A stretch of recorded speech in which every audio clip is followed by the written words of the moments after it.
Okay, so we know now that when you're looking for the common bracket, okay, we know now that we must make them the same. 3n minus 3p, this one is 3p minus 3n. So we know we must change the sign. Okay, say it's 2n, 3n minus 3p plus p, and then 3n minus 3p. So we know that. We know you're going to change the sign, and then you can swap them around. Okay?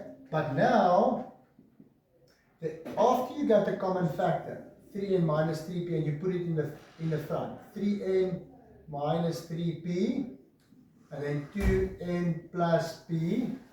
After you did that, you took out the common factor, put it in the front. After that, you must look for the common factor here now.